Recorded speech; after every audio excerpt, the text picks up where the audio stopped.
കാരണം പറയാതെ ഇറങ്ങിപ്പോയ മനുഷ്യരോടാണ്. നിങ്ങൾ ഇറങ്ങിപ്പോയതിനു ശേഷം എപ്പോഴെങ്കിലും ഒരു കാലത്ത് നിങ്ങളുടെ ആരെല്ലാമോ എന്തെല്ലാമോ ആയിരുന്ന ആ മറുപാതിയെക്കുറിച്ച് നിങ്ങൾ ചിന്തിച്ചിട്ടുണ്ടോ?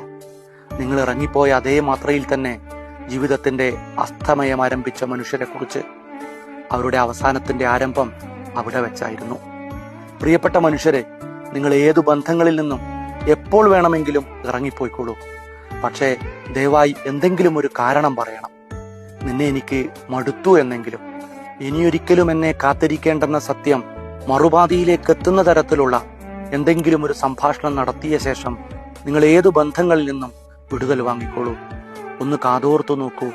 പുറമെ നിന്ന് നോക്കിയാൽ ശാന്തമായി ഒഴുകുകയും എന്നാൽ അടിയൊഴുക്കിൽ കലങ്ങിമറിയുകയും ചെയ്യുന്ന നദികളെപ്പോലെ അവരുടെ മനസ്സ് കലങ്ങിമറിയുന്നുണ്ടാകും.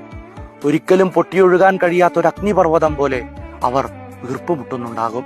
എന്നിട്ടും അവർ നിങ്ങളെ തേടി വരാത്തത്, നിങ്ങളുടെ ജീവിതത്തിന് മുന്നിൽ സഡൻ ബ്രേക്ക് ഇട്ട് വന്നു നിൽക്കാത്തത്, നിങ്ങളുടെ ജീവിതത്തിന്റെ വസന്തകാലത്തെ നുള്ളിക്കളയാൻ തയ്യാറാകാത്തത്, ഒരു കാലത്ത് അവരുടെ എല്ലാം നിങ്ങളായിരുന്നു എന്നുള്ളത് കൊണ്ട് മാത്രമാണ്. ഏറ്റവും ഒടുവിൽ മിസാൻ കല്ലുകൾക്ക് താഴെ ഉപേക്ഷിക്കപ്പെട്ട മനുഷ്യർ എന്നേക്കുമായി അവസാനിക്കുമ്പോൾ അവരുടെ ഹൃദയത്തിന്റെ സ്ഥാനത്ത് നിന്നൊരു പൂവ് മുളച്ചു വരും. ആ പൂവിന്